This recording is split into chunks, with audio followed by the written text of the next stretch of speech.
اعوذ باللہ من الشیطان الرجیم بسم اللہ الرحمن الرحیم نحمدہ ونصلی علی رسولہ الکریم۔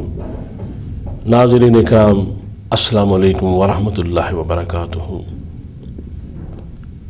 آج کا موضوع ہے اسلام سراسر دین سلامتی ہے۔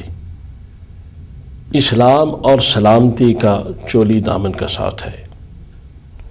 حدیث پاک میں ہے کہ صحابہ نے رسول اللہ صلی اللہ علیہ وسلم پوچھا کہ بہترین مسلمان کون ہے؟ آپ نے فرمایا بہترین مسلمان وہ ہے کہ جس کے ہاتھ اور زبان سے دوسرے مسلمان محفوظ رہیں۔ ایک اور حدیث پاک میں ہے کہ حضور نے فرمایا کہ اگر مسلم اور غیر مسلم میں جھگڑا ہو اور اگر غیر مسلم حق پر ہو تو غیر مسلم کا ساتھ دیا جائے۔ کوئی دین، کوئی مذہب ایسا نہیں کہ جو اپنی قوم کو چھوڑ کے دوسری قوم کی حمایت کرے۔ اسلام ایک ایسا دین ہے کہ یہ تصور پیش کر رہا ہے کہ تمام انسان جو ہیں وہ اللہ کی مخلوق ہیں، اللہ رب العالمین ہے اور محمد رسول اللہ صلی اللہ تعالی علیہ وسلم رحمۃ للعالمین ہیں۔ جب حضور مکے کو آپ نے فتح فرمایا تو حضور سرور کائنات صلی اللہ تعالی علیہ وسلم مکے میں داخل ہوئے تو بعض جوشیلے جوان تھے جن کے آباء و اجداد کو وہاں بڑی تکلیفیں دی گئی تھیں، ماریں پڑی تھیں، انہیں تنگ کیا گیا تھا۔ وہ جوش میں کہہ رہے تھے کہ آج ہم فتح مکہ کے بعد ان لوگوں سے اپنا حساب لیں گے، انتقام لیں گے۔ تو رسول اللہ صلی اللہ علیہ وسلم نے فرمایا کہ نہیں، یہ یوم حساب نہیں آج، بلکہ یوم امن ہے۔ تو حضور نے فرمایا کہ تم لوگ کہہ رہے ہو کہ ہم امیر معاویہ جو ہے ابو سفیان کے گھر کو آگ لگا دیں گے۔ تو آپ نے فرمایا کہ میں اسی کے گھر کو دارالامن قرار دیتا ہوں، جو اس گھر میں بھی داخل ہو جائے اس کو کچھ نہ کہا جائے، بچوں کو کچھ نہ کہا جائے، عورتوں کو کچھ نہ کہا جائے، کسی بھاگتے ہوئے کا پیچھا نہ کیا جائے، جو تلوار پھینک دے اس کو کچھ نہ کہا جائے، اور مکے کی کوئی اینٹ اپنی جگہ سے نہ ہلے۔ تو مکہ فتح ہو گیا، اور اس کے بعد دیکھا لوگوں نے کہ تاریخ و مثال پیش نہیں کر سکتی کہ جب بھی کوئی حکمران کسی شہر کو فتح کرتا تھا تو وہاں دھواں اٹھتا تھا، وہاں لاشیں نظر آتی تھیں اور وہاں آگ جل رہی ہوتی تھی۔ لیکن جب مکہ فتح ہوا تو امن ہی امن تھا، فتح ہونے کے پہلے بھی بعد میں بھی، اور وہ شہر اسی طرح تھا۔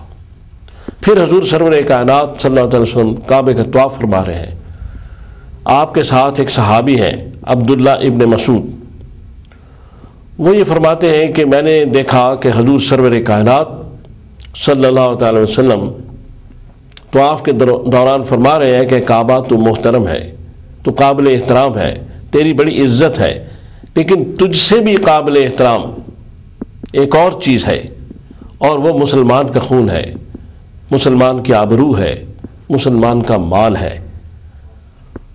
تو آج ہم اگر ساری باتوں میں اپنا جائزہ لیں کہ کعبے سے بھی محترم اگر مسلمان بھائی کا خون ہے، مسلمان بھائی کی عزت ہے، مسلمان بھائی کا مال ہے، تو آج ہم دوسرے مسلمان کی کتنی عزت کر رہے ہیں؟ آج ہم اپنے ہاتھوں سے کتنے کعبے ڈھا رہے ہیں، اور آج ہم کیا کر رہے ہیں؟ کس سمت کی طرف جا رہے ہیں؟ کیا وہی سمت ہے جو رسول اللہ صلی اللہ علیہ وسلم یا صحابہ کی تھی، یا اولیاء کرام کی سمت؟ کیا ہم اسی سمت کی طرف جا رہے ہیں، یا ہم نے اپنا رخ بدل لیا ہے؟ یہ بھی جائزہ ہم نے لینا ہے کہ اگر آج ہم مسلمان ہیں تو اسلام دین امن ہے، ایک مسلمان کو سراسر سر سے پاؤں تک سلامتی ہونا چاہیے، کیونکہ اذان میں حی علی الصلاۃ کے بعد حی علی الفلاح بھی ہے۔ تو ہم جب نماز پڑھتے ہیں مسجد میں تو اس کے بعد ہمیں فلاح یافتہ ہونا چاہیے، مسجد سے فلاح یافتہ ہو کے باہر نکلے اور اس فلاح کو محلے تک لے کے آئے۔ وہ فلاح جو ہے ہمارے پورے ملک میں پھیلنی چاہیے، پورے شہر میں ہر جگہ نمازی جو ہے فلاح یافتہ ہونا چاہیے۔ تو فلاح یافتہ جو ہوتا ہے اس سے ہمسائے تنگ نہیں ہوتے، اس نے کسی کی زمین نہیں دبائی ہوتی، اس نے کسی کے ساتھ زیادتی نہیں کی ہوتی۔ تو اسلام ایک ایسا دین ہے کہ جو سراسر امن اور سلامتی ہے۔ السلام علیکم کا معنی یہ ہے کہ آپ پر سلامتی ہو۔ اسلام کا جو شروع ہے ایک مسلمان کا دوسرے سے خطاب جو ہے وہ السلام علیکم ہے کہ میں تم پر سلامتی بھیجتا ہوں۔ تو اس لیے ہمیں ان باتوں کا جائزہ لینا ہے۔ آج ہم جو کچھ کر رہے ہیں یہ ہمارے سامنے آپ بھی دیکھ رہے ہیں کہ ایک مسلمان کو کیا ہونا چاہیے، اسلام ہمیں کس طرف لے کے جا رہا ہے۔ آپ دیکھیں کہ حضور سرور کائنات صلی اللہ تعالی علیہ وسلم نبیوں کے نبی، رسولوں کے رسول ہیں، لاکھوں کروڑوں درود و سلام ہو حضور پر، کہ آپ جب تہجد کے لیے اٹھتے ہیں تو اگر حضرت عائشہ جاگ نہیں رہی ہوتی تو آپ بڑی احتیاط سے اٹھتے ہیں، آہستہ سے دروازہ کھولتے ہیں، آہستہ سے اٹھتے ہیں تاکہ حضرت عائشہ کی نیند میں خلل نہ آ جائے، چونکہ یہ نماز تہجد صرف حضور سرور کائنات صلی اللہ تعالی وسلم پہ فرض تھی، حضرت عائشہ کے لیے نہیں تھی۔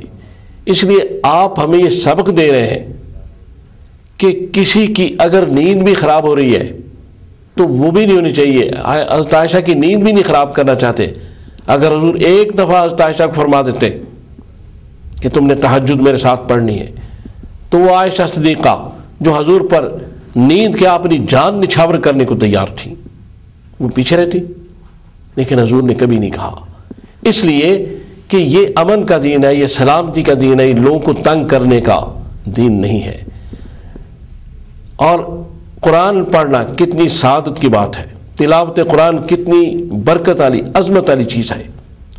قرآن کو دیکھنا ثواب ہے، قرآن کو پڑھنا ثواب ہے، قرآن کو ہاتھ لگانا ثواب ہے، لیکن تلاوت قرآن کے بارے میں بھی کہا گیا ہے کہ اگر کوئی آدمی سویا ہے تو اس سے قریب اونچی آواز سے قرآن نہ پڑھے کہ اس کی نیند میں خلل نہ آئے، یعنی کسی کو ناجائز تنگ کرنا گناہ کبیرہ کے زمرے میں آتا ہے۔ تو آج ہمیں اپنا محاسبہ کرنا ہے کہ ہم کس سمت کی طرف جا رہے ہیں۔ کیا یہی سمت رسول اللہ صلی اللہ علیہ وسلم نے ہمارے لیے متعین کی تھی؟ یہی سمت صحابہ کی ہے؟ یہی سمت اولیاء کرام کی ہے جس طرف ہم جا رہے ہیں، یا ہماری سمت کچھ اور ہے؟ بحیثیت مسلمان ہمیں مجھے بھی اور آپ کو بھی اپنا جائزہ لینا ہے۔ تو اللہ تعالیٰ سے دعا کریں کہ اللہ تعالیٰ جو اس کلام میں مجھ سے غلطی ہوئی معاف فرمائے، اور اللہ تعالیٰ مجھے اور آپ کو جو میں نے باتیں کی ہیں ان پر عمل کرنے کی توفیق عطا فرمائے۔ آمین۔